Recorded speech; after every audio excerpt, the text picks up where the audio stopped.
All right, so 2018 is going to be a very eventful year here in the nation's capital. As you see the rundown on the side of your screen, this is what we're talking about tonight at 6:30. Okay, we got a big panel tonight, so let's take the big shot. And why don't you just wave when we say your name, because we have Steph Kite from Axios, Democratic strategist Samuel Braverman is here, Republican strategist Jessica McClain is here as well. Yeah, Lindsey Franz, a third-party advocate, so we're talking about Green Party, all of that. Legal analyst Pamela Hayes, and social media advocate Bren Herrera. Wow. All right. We're going to talk cast of thousands here tonight. Yeah, we're going to do a little look back and look forward, right? Okay, like that. So a little big impactful moment from 2017 and a preview, something that you predict will happen in 2018. We'll start with Steph. So I guess I should have. So I think the Alabama election was one of the most impactful events. It's just this crazy moment where we saw this ongoing, Republican war, right? We have the Republican Party kind of split into the Bannon side and the McConnell side. So that was at war in Alabama. Then we saw the Me Too movement come into play there as well with the accusations against Roy Moore. And then we see Democrats make this almost miraculous win in a state that would normally go red. So it's just such an insane moment in 2017. I feel it's appropriate you say that because we have Sam next to you. She mentioned about the Democrats. They went into this year really out of it. In trouble. And to this point, they still have no power. They still don't have power in D.C. That's true. What we have is movement, and movement's a good thing. So we picked up 3 governorships. That was really good, very important. We're going to work on more places. Nate Silver recently came out and said that Democrats have a better than 50% chance of picking up the House. I think that seems a little exaggerated. But let's assume, for sake of argument, that they close the gap.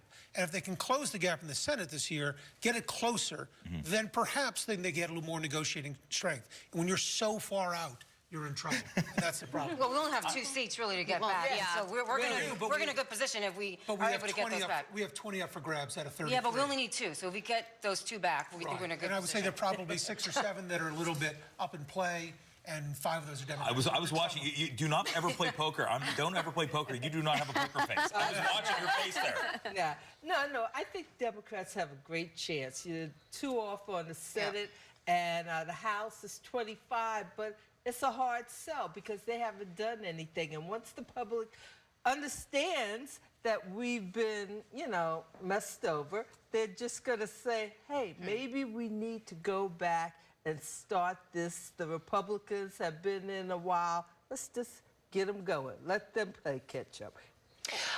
Just real quick, for me, the biggest moments of 2017, I was following the jobs reports in the Dow all year long because people feel it in the pocketbook first, voters especially. Sure. And so I feel like any candidate who can speak to what people are experiencing got the lowest unemployment rates in years since 2013.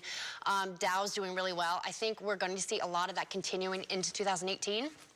And whoever can actually grab a hold of that and make that part of their platform and say, I'm for you, the worker, and this is how I'm going to do it, has a lot of ground to gain. And Nate Silver, I read those same numbers. It's pretty ambitious, but if Democrats can say, I am pro-business, I'm pro-worker, that's the rhetoric people really need to be hearing, is talking to their pocketbook. For voters, I think that's going to be big this year.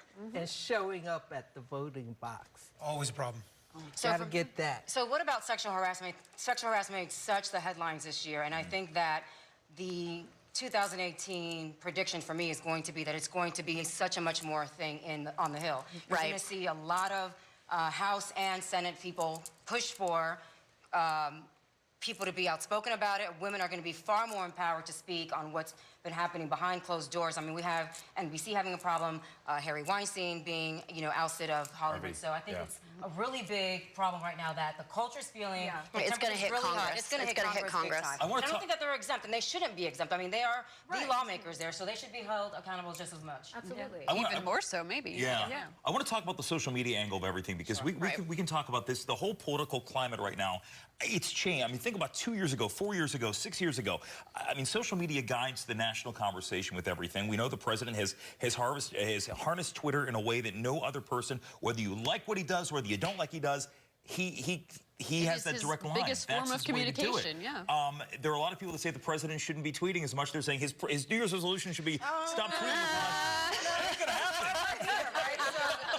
he's going to kick it up a notch come August, end of September, end of summer rather. Stand by New Year's Yeah, Day. you know, well, You start doing it at 3 in the morning, not wait till 4 in the morning. I think it's going to have We like were talking about this before the show. you know, again, end of summer, right before the elections, it's going to amp up. It's gonna kick He's going off. to be on Twitter, I think kind of like on autopilot, where he's just going to be regurgitating information that, you know, He other makes news it outlets up. are getting. He makes it up to his own advantage. And that's what most people don't deal with. If they could only go direct to him, step to him out of his playbook, he's not going to be able to He do has it. Right, found he's a way, though, mastered to it. directly reach out to Americans. And to divert attention as well. It's become such a large platform in any business. Right. And back to for 2017, I live in Los Angeles, and Weinstein really opened Yeah. the floodgates for sexual harassment. We all know, you know, at the end of the day, this isn't a left or a right-wing agenda. This has been an agenda. Sexual harassment has been going on for years and years, but it's always been kept under wraps. And I think for my prediction for 2018 is that companies are really going to crack down, and they're not going to allow this to happen anymore. Whether you're Republican or Democrat, enough is enough. Yeah, well, I don't think it's a partisan issue. Right, It really right. needs to be a situation where we all come together and say, look, these are the Stop. guidelines, these are the rules, everything has Exactly. got Well, and who's going to step down next, though, right? Yeah, because these that's the people thing, yeah. cue the special Well, election. I think it's going to have to be coming from the Hill. I There mean, was it's a gonna- Yeah, exactly, 100%. I was going to I say, think it's going to be What, the White House? someone else that you don't think. in 2020? I can't Do no, tell. No, no, Do no, tell. Look to the courts. We've already had one on the Ninth Circuit. Look to the courts. That's all I'm saying. All right, right before we go, because we only have a couple seconds left, Republicans scored a big victory. You cannot deny that. The end of the year, they got the tax bill passed. It went through. Is 2018 going to be a year where people are going to see a difference? We go back to those pocketbook issues. Is this going to make a difference when it comes to the midterms in 2018? I think Republicans are going to play it up for sure. I know we were talking to Mitch McConnell. He came to an Axios event a few weeks ago, and he, kind of envisioned this ad, this campaign ad that's like showing a middle-class family talking about all the money they're saving from this tax cuts bill. So I think it's something that GOP is going to cling to and push very hard in the 2018 midterm election. I think they can make great progress on it, but the Democrats have to come back and say this may be a large umbrella plan that could help a lot of people, but on a day-to-day basis, the campaign on an election booth in your own little district can't be against Trump. It has to be economics of the two people running. You can't vote against something. You have to be vote for it. Right, negative partisanship ruins everything. All right. Corporations are the ones that are benefiting truthfully from this tax bill. So what are they going to tell us, the consumer and the voters, that's going to allow us to go back in there and support Well, and my as prediction Democrats? for 2018 is the economic growth. With the taxes, with the new tax reform plan, I think all of us as Americans can look to that and say, this is all positive. There's no negative in lowering anyone's taxes. I know when I get a paycheck, I'd like to see a little less taxes on there myself. You can't give me $5. Well, there's no. There is a difference. Well, and they say time is money, and I wish we could buy more time, but we got to wrap it up here with our all-star panel here. Thank you to all of us for joining. What a party. Happy New Year, everyone. Yeah, absolutely. Please come back. You can all come back on your own. You don't have to come back together. We're not leaving. Oh, that's right. We're camping out here. Thanks, All right. guys.